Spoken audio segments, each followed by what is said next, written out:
이제 또 규제 강화 시대가 돌아오고 있습니다. 그럼 세금 관리가 중요하고 있는데 요즘 같은 부동산 시장에 당장 상승하는 그런 증여거래의 중요성이 가지고 있습니다. 그래서 오늘은 이 증여거래함에 있어서 꼭 지켜야 될 필수 3단계에 대해서 설명하도록 하겠습니다. 자, 현재 금년 8월 현재 증여시장 현황을 잠깐 보실 텐데요. 어떻습니까? 자, 신문기사로 보면 강남 3구 같은 경우는 작년 1월에서 5월 대비 금년 1월에서 5월에 무려 2배 이상 증여거래가 늘었다는 기사가 나와 있습니다.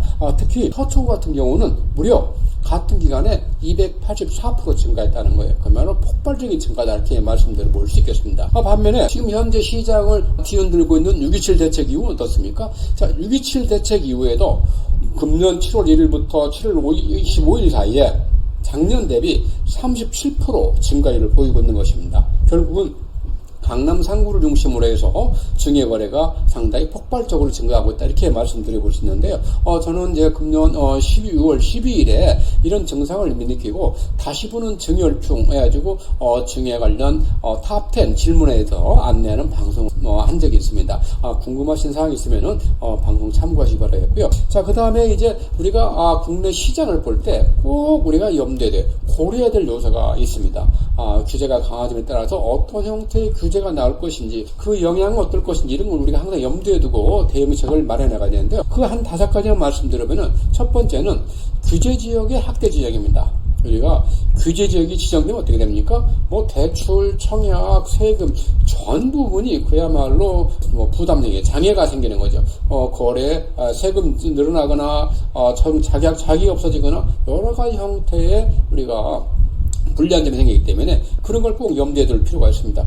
특히 가격 상승세가 가파른 우리 마용성 같은 경우는 규제 지역 지정에 대비해서 미리 우리가 선점 매수가 많이 있고 여기서도 증여 거래가 상당히 많이 있을 걸로 추정이 되고 있습니다. 참고하시기 바라겠고요. 두 번째는 이제 양도세 증가 한시베디가 내년 5월 9일날 이제 기한이 되어야죠.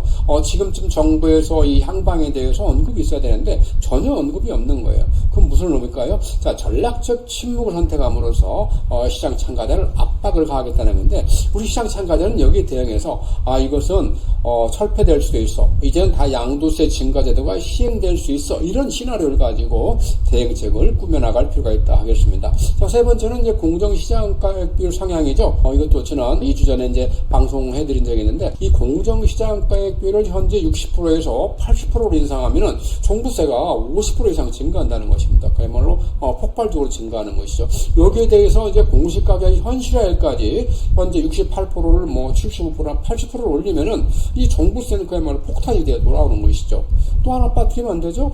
금년 상반기에 시가가 많이 상승했으니까 내년 공시가격 자체도 많이 상승한다고 봐야 되겠죠. 그래서 이런 서너 가지 요인만 합쳐도 내년 종부세는 생각할 만큼 급등할 것이다. 폭등할 것이다. 염두에 두시고 지금 미리 자금 계획이라든가 대응책을 준비할 필요가 있다는 것입니다. 염두에 주시기 바라겠고요. 이미 바람은 방향은 바뀌었어요. 그 바람이 내 눈에 보기 전에 미리 감지하고 대응책을 세워나가야 된다. 이렇게 다시 한번 강조 말씀드립니다. 자, 이 그래프는 좀 복잡해 보이는데요. 딱 3가지입니다. 첫째, 이 파란색 그래프는 서울 아파트 거래 중에서 주택 거래 중에서 증여 거래 비중입니다. 2017년 4.3%, 그 이전까지 2000년부터 2016년까지 전부 3%, 4% 되었습니다. 증여거래 비중이. 그러던 것이 꾸준히 올라오면서 우리가 아파트 가격 상승기와 거의 일치하는 것이죠. 2022년 12.7%를 기점으로 급락을 했던 것입니다. 자, 그래서 이제 작년에 6.2%를 기록했는데요. 자, 그 이유는 첫 번째 뭐가 있었습니까? 2022년도에 가장 큰 요소인 양도세 증가 한시배제가 시행된 거죠. 그래서 그러다 보니까 우리가 급하게 증여를 할 필요가 없었던 것입니다. 그래서 그런 부분에 영향을 미쳤고 또 하나는 이 증여 취득세가 2023년 1월 1일부터는 시가로 바뀌었어요. 그러다 보니까 증여세가 증여 취득세가 한 20% 정도 늘어나니까 그 부분도 우리가 증여 거래를 멈추게 되는 요인이 됐고 하나 더 말씀드리면은 그때부터 이 거래량 감소하고 가격이 하락할 때였던 것입니다. 가격이 하락하면 증여거래가 필요한 우리가 역사적으로 규명된 상황이다 이렇게 이해하시면 되겠습니다. 자, 그 다음에 이 녹색 선은 증여세액 추징액이 되어 있습니다. 증여세액 우리가 증여세 수입이 되는 것이죠. 그래서 2017년 3.5조 원에서 2024년 15.2조 거의 5배 가량 증가하네요. 이것은 그만큼 부동산 가격 상승이 빨랐고 증여거래가 많아졌다 그렇게 이해하시면 되겠죠. 이 빨간색 그래프는 서울 공동주택 매매가격 지수라고 보면 되겠습니다. 거의 상승하는 방향으로 간다 이렇게 말씀드려볼 수 있는 것이죠. 자, 그 다음 2025년도로도 이미 강남 상구를 중심으로 해서 증여거래가 급증하고 있는 것은 아까 기사를 통해서 알게 되셨고요. 이제 오늘 본 내용은 증여 3단계 필수 체크사항 꼭 순서를 지켜서 나가야 불필요한 증여세를 줄일 수 있습니다. 자, 1단계에서는 이제 자녀가 성인 여부, 그 다음에 독립세대주냐에 꼭 확인을 하셔야 돼요. 그래서 미성년자의 경우는 증여 자체는 문제가 없어요. 그러나 미성년자는 뭡니까? 법률 행위를 할 수 있기 때문에 법정 대리인이 필요하고 그뿐만 아니라 과세당국에서 미성년자가 부동산을 가지고 있으면 그건 일단 명의신탁으로 의심한다는 거예요. 또 실질적으로 명의신탁으로 판정받아서 아주 거액의 세금을 납부한 사례도 있고요. 그래서 충분히 조심해야 되고 세대주로 독립세대로 되어야만이 증여치수를 좀 줄일 수 있는 여지가 있다 이렇게 말씀드립니다. 그 다음 2단계로 가서 시가를 확인하고 그 다음 증여 시기를 조정하는 것도 우리가 전략적으로 우리가 선택할 수 있다는 것이죠. 6월 1일 전후로 해서 증여 시기를 정함에 따라서 그 보유세 부담을 수증자가 하느냐 증여자가 하느냐 그 상황에 맞게 우리가 선택할 수 있는 것이죠. 3단계 가서는 이제 취득세, 증여세, 양도세 이 3종 세트를 직접 산출해서 같이 비교해서 종합적인 그런 포트폴리오에 짜여 나간다는 거예요. 전략적인 선택을 한다는 것이죠. 특히 이 증여하고 양도세와 무슨 관계냐 이렇게 이제 말씀 나올 텐데 이 내용을 좀 말씀드리면은 어떻습니까? 증여받은 사람이 언젠가는 이 부동산을 처분할 때가 올 때죠. 그러면은 처분 시에는 양도가와 취득가의 차이인데 이때 취득가액이 바로 증여가액이 되는 것입니다. 그래서 우리가 증여세를 낮추기 위해서 너무 증여가액을 불편에 낮추면은 양도세로 결국 납부하니까 양도세에서 더 크게 세금을 납부할 수 있는 사례도 있다. 그래서 그런 부분까지 잘 감안해서 종합적인 절세 전략을 짜나가야 된다는 것입니다. 하나씩 좀 더 세부적으로 말씀드리면은 첫 번째 1단계 어떻습니까? 자녀의 조건을 확인해라. 성년인지 미성년인지 그 다음에 독립세대인지 아닌지 또 무주택자인지 아닌지 이런 것들을 다 판단해서 맞게 대응한다는 것이죠. 2단계 이제 시가 확인하고 그 다음에 시기 조절 문제인데 우리가 이제 증여 문제 할 때는 항상 시가를 기준으로 해서 증여세와 증여치수세를 이제 산정하기 때문에 저는 가급적이면 감정평가를 받으라고 합니다. 왜냐하면은 부동산량은 다양한 형태이기 때문에 딱 거기에 맞는 시가가 대부분 없는 경우 있거든요. 근데 감정평가는 시가와 같이 인정해주기 때문에 법적인 효력이 있기 때문에 세무당국에서 감정평가받은 금액에 대해서는 왈가왈부 보지 않습니다. 반면에 감정평가는 약간의 시세보다 좀 더 유리하게 할 수 있는 그런 또 여유도 있다, 룸도 있다 이렇게 이제 말씀드리는데 그 다음에 이제 6월 1일자 기준에서는 운용자나 증여자 자금 사정에 맞게끔 조절해서 보유세를 부담을 누가 할지 결정할 수 있다는 것이죠.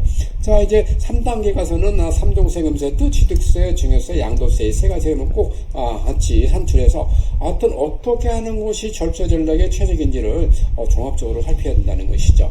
특히 이제 이 내용들을 제가 이제 종합해서 한 8가지 체크리스트를 만들었는데 이게 다는 아닙니다. 단지 이 정도는 체크하면서 증여 관련 계획을 짜나가야 불필요한 세금을 납부하지 않을 수 있다는 것이죠. 첫 번째는 자녀가 성인인지 여부를 꼭 확인할 필요가 있고요. 두 번째는 세대를 동일시킨 다음에 증여를 해라. 세 번째는 증여세 예상액도 꼭 우리가 직접 산출해 볼 필요가 있습니다. 이게 무슨 말이냐면은 대부분 사람들이 세금 자체를 안 내려고 그래요. 근데 우리가 이 자산가들 보면은 세금 자체도 안 내면 좋지만 그건 한계가 있기 때문에 가급적인 저율의 세금을 부담하고 많이 증여를 한다는 것이죠. 자, 그런 이 공간을 우리가 효율적인 공간을 찾아내기 위해서 꼭 증여세 예상액을 산출해 볼 필요가 있다 이렇게 안내 말씀드리고요. 취득세 증가 여부도 중요한 사항이 되겠습니다. 실질적으로 우리가 다주택자인 이 부모가 조정대상 구역에 있는 주택, 공시가격 3억 이상인 주택을 자녀에게 증여할 때는 증여취득세가 10%라는 거 정말 무서운 세금입니다. 꼭 염두에 두시기 바라겠고요. 아까 말씀드린 또 양도세도 고려해서 우리가 증여가액 결정하고, 그 다음에 가급적이면 시기도 6월 1일 전후해서 우리가 형편에 맞게 조정할 필요가 있다, 이렇게 말씀드리고, 떠나서 시기는 이게 상승기 할 것인지 하락기 할 것인지, 그런 내 자산 특성에 맞게 또 할 수 있는 것이죠. 자, 그런 부분도 같이 감안하시기 바라고요. 그 다음에 이제 7번째는 증여 시가 자료를 꼭 확보해야 됩니다. 아까 말씀드린 감정평가를 받는다든지 아니면은 실거래가 가서 최대한을 꼭 캡처해서 보관해야 된다는 걸 염두에 두시고요. 7번째가 또 상당히 중요한 사항이 되겠습니다. 증여하면은 자금조사, 출처조사는 거의 나온다 보기 때문에 여기 대해서 철저하게 우리가 대비하려면은 증여를 안 하면 못할 수 있게 됩니다. 얽히고 설키면 너무 힘들기 때문에 이 자금 출처조사는 철저히 대비한다, 이렇게 안내 말씀드리겠습니다. 자, 오늘은 이제 부동산 시장 상승기에 동반 상승하고 있는 증여거래에 대해서 말씀드렸고요. 기타 증여거래에서 궁금한 사항이 있으면 댓글을 달아주시면 제가 바로바로 답변을 드리도록 하겠습니다. 이렇게 댓글을 통해서 사례와 지식들이